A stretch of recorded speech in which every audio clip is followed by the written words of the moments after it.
Pre-Flight 101, the course that will give you wings. 4. Pre-flight checks and flight dispatch guidelines. 4.3. Filing an ATC flight plan.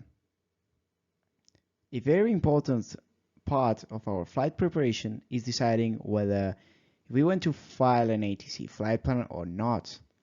If we do, how will we do it, and what are the rules and limitations of an ATC flight plan are our biggest concerns. When you were a child and started going out with your friends, probably your mother, father, or whoever was in charge at the time asked you a series of questions before you could go freely. Where are you going? Who are you going with? What will you be doing? How many of your friends are you meeting? Do I need to pick you up? And the most important question of all, when will you be coming back? That way, they would decide whether if you are allowed to go out or not. And if you weren't back at the time, probably they wouldn't actually be too happy, okay? They would probably worry about you. So, well, an ATC flight plan works pretty much the same way. By submitting a flight plan with all that information, you get the help and the supervision of ATC, which basically enhances safety, okay, and easiest flying. However, as someone once said, great power comes with great responsibility. I think it's from a movie about spider or something like that. Anyway, here's a summary of the pros and responsibilities derived from filing an ATC flight. Well, a big benefit. Let's talk about the benefits first, and then we'll talk about responsibilities. The big benefit of a filed flight plan is that you're going to get ATC service in controlled airspaces. If you're going to fly in controlled airspaces, you're going to need this ATC flight plan. Also, you're going to get flight following for VFR flights. Okay, that's going to help you a lot. There's some traffic in front of you. You're about to enter restricted airspace. They're just gonna be watching over you, like, okay, you're VFR, you can do whatever you want, of course, under certain limitations, but they're gonna be taking care of you. Okay, they're not responsible for you, but ATC is gonna be taking care of you. Alert initiation for missing flights. As I said before, imagine you go missing. You were supposed to be back landing at 2. It's 2:30 and you're still not back. Well, if you file the flight plan, ATC is going to trigger a response by triggering the alert phase. Okay, they're going to initiate the alert phase. Okay, if you get missing for a longer time, this will become to the distress phase and things will get worse. But basically, this is for your safety. Okay, there have been lots and lots of mistakes where people actually forgot about the time. They went to another airdrome to have dinner. They didn't close the flight plan, and ATC was looking for them because they didn't actually say that they were back. Okay, and this might be a headache. Okay, because a lot of paperwork. People are gonna be looking for you. Airspace might get closed or restrictions might apply, and that's basically going to cost a lot of time and a lot of money. So we don't want to do that. So we just want to make sure that we comply with the plan, and if we are not going to comply with the flight plan, we advise the air traffic controllers. Okay, and they're also going to give us traffic separation when it's available. Okay, why not? I mean, you're going head on with another visual traffic, and the ATC, the controller, is seeing that. Well, he's gonna tell you you have traffic opposite direction. I mean, you can do what you want. You are VFR, but if I were you, I would turn right. Okay, he's gonna coordinate you to try to save you from actually having a trouble, right? Now let's talk about responsibilities. Our biggest responsibility when filing a flight plan, as I said before, is complying with anticipation upon presentation. Okay, there's no point in presenting a flight plan. Hey, I'm on the runway, I'm taking off, I want to file a flight plan. No, that's not how it works. There are certain rules that we are going to be seeing after that you have to comply with. Also, following ATC instructions in a controlled airspace, and I cannot stress this enough. If you're in a controlled airspace, that means ATC has the responsibility for separating you from the ground and from the traffic. Okay, so if ATC is requesting an action from you and it's not an unsafe action, okay, you have to follow the instructions. Also, responsibility to close or modify the flight plan. As I said before, if you don't close the flight plan or you don't modify the hours of the flight plan, nobody knows you are safe and they're gonna look for you, and that's going to be a big trouble. Okay, you're worrying a lot of people, and necessarily you are triggering an alert phase that is going to trigger the search and rescue systems unnecessarily, and maybe those rescue systems were needed for another airplane and you took them just because you forgot to close your flight plan, and that's not nice. Also, the last one is proceed according to the flight plan or inform otherwise. Okay, if your flight plan is going from point A to point B, but at the middle of the journey you decide you want to go to point C, if you are under a flight plan, you cannot just turn and go to point C. You need to tell somebody. You need to call ATC on the radio. Hey guys, I'm going to point C because blah blah blah blah blah. They're not gonna have any problem with that, but you need to advise it. Okay, so everyone knows where you are at all times. Now, I created this chart. It's a flow chart that is going to help you knowing if you need to file an ATC flight plan, and if you do, it's going to tell you when and how. Okay, so let's begin in the flying in controlled airspace. Okay, are you flying in controlled airspace? No, then you don't need a flight plan. Okay, are you flying in controlled airspace? Yes, then you do. Okay, no, but I still want to file. Okay, that's cool. Maybe you want flight following, you need an ATC flight plan for something. You are not flying in a controlled airspace, but you still want to file a flight plan. Okay, so if you need it, you have two options. You can do it on ground, or you can do it when already airborne. Okay, if you decide to do a flight plan for a controlled airspace on ground, you have to submit it at least 60 minutes before estimated off block time. Okay, before the flight plan is going to say the estimated off block time, that is the time you are supposed to be departing the parking to take off. Okay, so if you are flying in a controlled airspace, 60 minutes before. Okay, you are not flying in a controlled airspace, okay, but you still want to file on ground. Then you have to submit to ATC at least 30 minutes before EOBT. Okay, if you're not flying in controlled airspace. Good.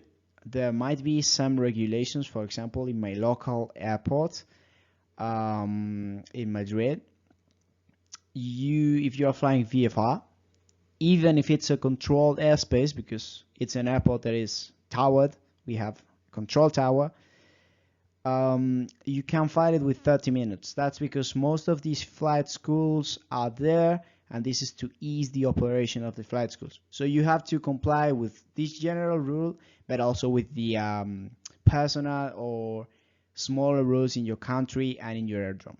Anyway, the general rule is that if you are flying in not controlled airspace and you want to file a flight plan on ground, you need to submit it 30 minutes before the hour. Now, what happens with delays? Well, let's get with airborne first. Now, you're airborne, you don't have a flight plan, but you decide you actually want a flight plan. So you're gonna file an already airborne flight plan. You have to submit it 10 minutes prior to entry into the airspace. So imagine you are proceeding to point A, and in point A you're going to be entering the airspace. Let's say Ljubljana airspace. You have to contact Ljubljana ATC 10 minutes before reaching point A to submit this flight plan. Hey Ljubljana, I want to file a flight plan. I don't have one, but I'm going to be entering Indian control zone, so I'm going to need one. This is not recommended, as I will tell you before why. So if you have an option to do it on ground, do it on ground. Now, delays.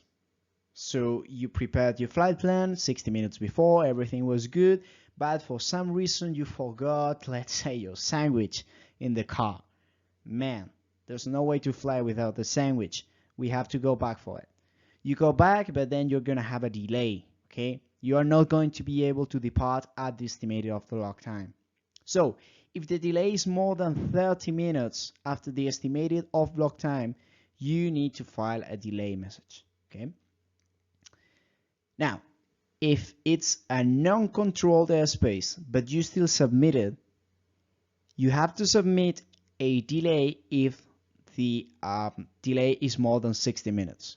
As you can see, when you're not flying in a controlled airspace, the rules are less restrictive than when you are actually flying in a controlled airspace, okay? Now, there's a third case that we didn't comment. It's about here, okay? We're gonna comment it now. This is for bigger aircraft. You're not gonna be flying these routes. Most of the time, you might, but the normal thing is that you don't fly these routes or these kinds of flights, at least with this kind of aircraft. Now, you're flying in controlled airspace? Yes, I am. And I will be flying in an IFPS airspace subjected to ATFN measures. So basically, you are going to have a slot. You are flying in a route that is regulated because it has high traffic, okay? So you are subjected to air traffic flow management measures. If this was the case, you'd have to submit it at least 3 hours before the estimated off-blocked time. Okay, as I said, hardly ever this thing is gonna happen to you in a small aircraft.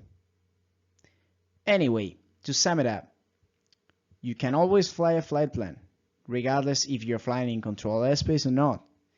If you are, you need to. If you are not, you can still do. There are certain rules and regulations that apply to each. Okay, this is the general rule, and there are exceptions. So look at your documentation, look at the exceptions, and you will be fine. General rule, 60 minutes or 30 minutes. Now, this is an ICAO ATC flight plan. We are going to learn how to fill it up, okay? I'm going to teach you, as I said before, the most important boxes that you have to fill or spaces that you have to fill for a Cessna flight. A Cessna flight is usually a short flight. Most of them are national flights, and they are obviously not regular or subjected to regular air transport regulations. So let's begin with it. The first box we're going to be filling here is the aircraft identification. In this case, Echo Charlie, Alpha, Bravo, Charlie. Okay, this is just the registration of our aircraft. Flight rules are going to be Victor, VFR. In this box, you could say Victor, VFR. You could say India, IFR. You could say Zulu, and you could say Yankee. Yankee means that you start in IFR and you finish in BFR. And Zulu means that you start in BFR and you finish in IFR. But that's just, you can find all these codes also in the internet, in guides, in the Jefferson books or in the Oxford books. Doesn't really matter what you look for, you're gonna find how to file this flight plan everywhere, because this is an ICAO guideline.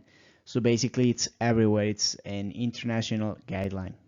Now, The next one, type of flight. In this case, we're gonna say X. X or X-ray stands for non-specified. For example, if it was a general aviation flight, it would be Golf. Okay. Now, number of aircraft. In this place, you are going to file the number of aircraft that you're going to be flying with. So imagine, in this case, is a formation of 2 planes. Then I'm gonna say 0, 2. If I'm flying alone, I'm not flying formation, I'm not gonna use that box, I'm not gonna fill it up. The next one is the type of aircraft. Every aircraft has a ICAO, let's say, type of aircraft name, right? In this case, for the Cessna 172 is Charlie 172. Depending on your aircraft, this is obviously going to change, but this course is about the Cessna 172. The wake turbulence is going to be Lima. Lima stands for light. This, as you might know, is related to the weight of the aircraft. A 747 will be H, hotel. It's going to be heavy. And let's say an A320 or a Boeing 737, it's going to be a medium, M, okay, Mike. Equipment. There are lots and lots and lots of words in this part, okay, or different kind of equipment. This is for the equipment in your avionics. So your transponder, your radios, your DMEs. Do you have an ADF? Do you have a VOR? How many VORs? Do you have a LORAN? Do you have a GPS? Do you have an EWAS? Do you have a CPDLC? What kind of CPDLC? Etc, etc, etc. There are millions, not millions, but there are a lot of codes here. In this case, we're just gonna keep it simple. Let's think about the simplest thing we can. It's gonna be Sierra, that's standard equipment. Is basically one radio, one navigation aid, and basically the standard that you can find in every aircraft, okay? And the dash is gonna separate it from a C. This is the kind of transponder. As you might remember, we have transponders mode A, mode C, mode Charlie, and mode Sierra, right? We have Alpha transponder, Charlie transponder, and Sierra transponder. As you might remember as well from your classes, a Charlie transponder means that our transponder is going to transmit to ATC that our position and also our altitude, okay? So it's just that, the equipment and the transponder. Then the departure aerodrome, that's pretty self-explanatory. Lima Echo Charlie uniform, like with NOTAMS, Madrid, Cuatro Vientos Airport. The time of departure in Zulu time, 1000, so 10 a.m. Zulu time, okay? Cruising speed, this box is a bit weird. You can do it, you have to put N, that stands for knots, okay? Then with 4 digits, you have to set your speed. In this case, it's going to be 100. If my speed was 90, this would be November 0090. All the boxes have to be filled out. Level, in this case, we're just going to say VFR, okay? When you say VFR, this means that ATC knows that you're going to be respecting VFR limitations and gives you the ability to not have to file a route. So basically, you only have to file the departure and the destination aerodrome, because they assume you're going to be flying VFR, which means, of course, complying with the regulations, you're just going to be wandering around. Now, destination aerodrome, Lima Echo Bravo Bravo, Bilbao in the north of Spain. EET, Echo Echo Tango, this is the estimated elapsed time. From takeoff to landing, what is your estimate? How much time do you estimate to be flying from takeoff to landing, okay? In this case, it's going to be 2 hours and 0 minutes.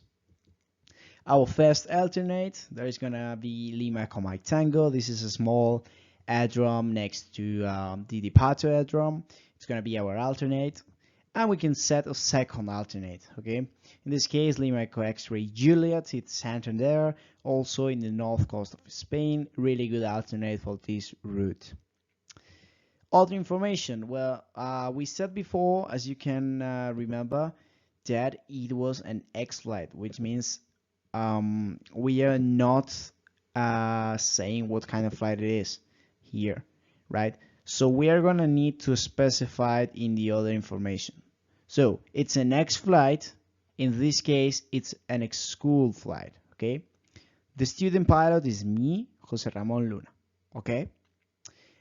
Perfect. So now we know what kind of flight it is, and we know who is the pilot. Why do I need to file my name in there? The flight plan is your identification. So in terms of identification, everyone needs to be on the flight plan if they're going to be on the plane. Anyway, let's keep going. The next part is the endurance. With the fuel you got in your tanks, how much can you fly? Let's say in my tanks I have full tanks in the Cessna. Well, I calculated that I can fly for 6 hours. Why does ATC need this? For two things. First, they need it for sequencing you in case of a high traffic or an emergency situation. Imagine you get to Bilbao and you have to hold. Okay, there are a lot of traffics coming in for some reason and you need to hold. ATC is going to tell you, okay, you have 6 hours of fuel, you have already been flying for 2 hours, so you still have 4 hours left. Well, I can keep you holding there, no problem. If you only had 2 hours and 30 minutes of endurance and you were flying for 2 hours, ATC already knows that you might be in trouble, okay? Also, imagine you get lost, okay? We don't know where he is. He was flying BFR in this area. The last point he notified was this point, and we know that he could have flown for 6 hours. So they draw a circle around your position, taking into account the fuel and the speed to be able to know which area they are going to be looking for you. Okay, this makes easier the tasks of looking for missing airplanes. Also, persons on board, I particularly think that it should be people on board, but for some reason in aviation we say persons on board or souls on board, but never people on board. So persons on board are going to be 002. Again, this flight plan is the same for an A320 than for a Cessna.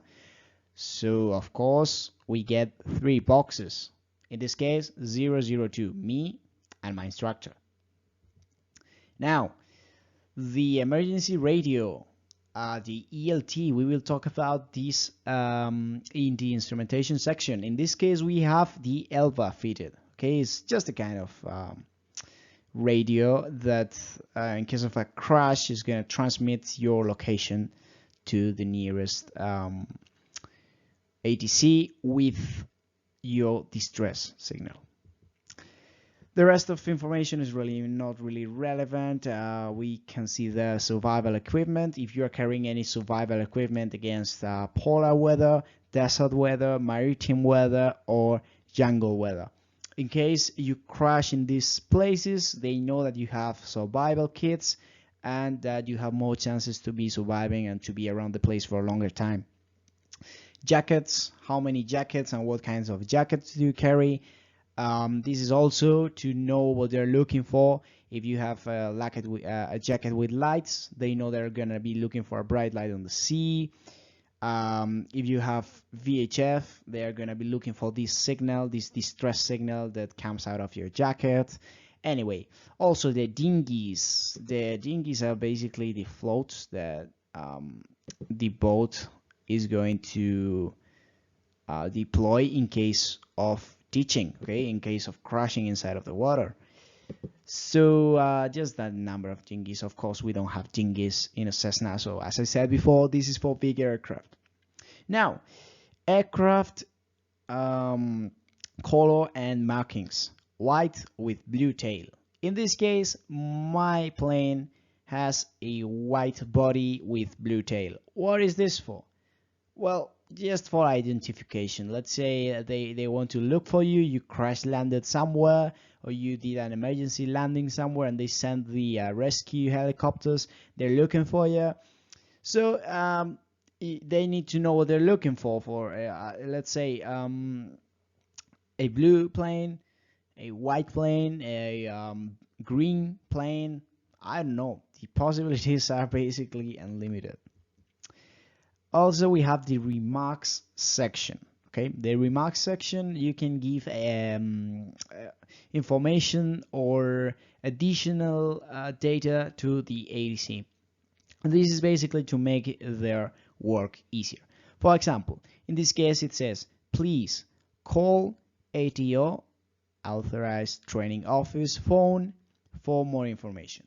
Imagine the flight gets lost. Imagine ATC needs to know the name of the pilot in command. Imagine ATC needs to file a delay because the flight was delayed. For whichever reason you need, they tell you to call the school. Okay, you can put any information you want. This is completely optional and you don't really need to file anything in here.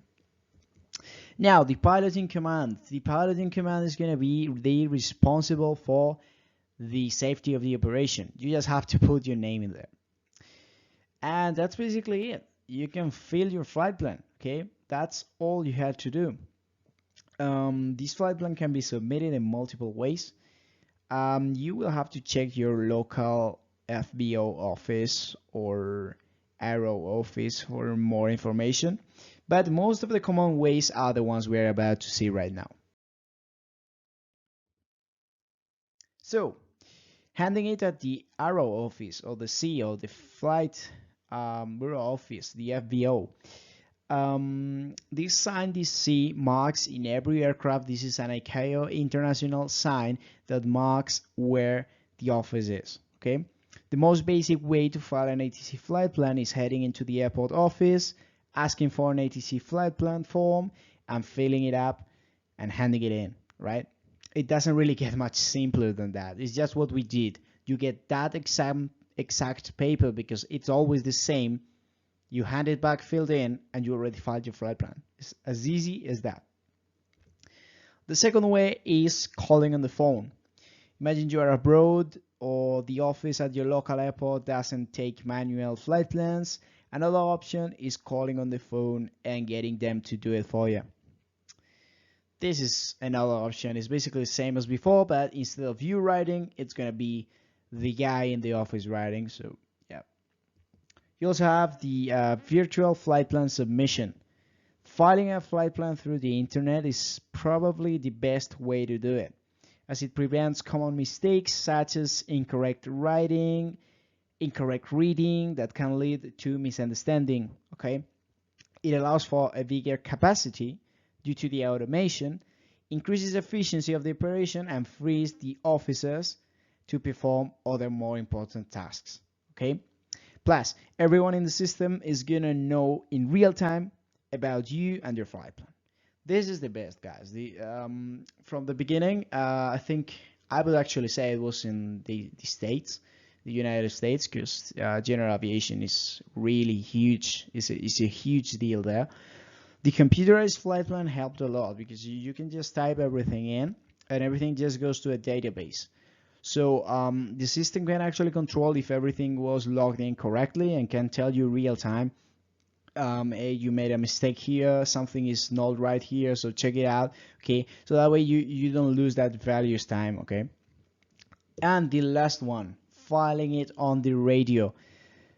As I said before, this is a way of filing an aircraft I really don't recommend. Okay, filing an ATC flight plan over the radio is an option we should keep in mind, but we should actually only use it when there is no other option. Okay, a good time to file this kind of flight plan, for example, is when you find yourself involved in IMC conditions, in bad meteorological conditions, and you're required to pick up an instrumental clearance. Okay, wow, I encountered clouds everywhere. This was not in my flight plan. I prepared for my flight and I didn't see these clouds coming. The meteorology changed for whichever reason.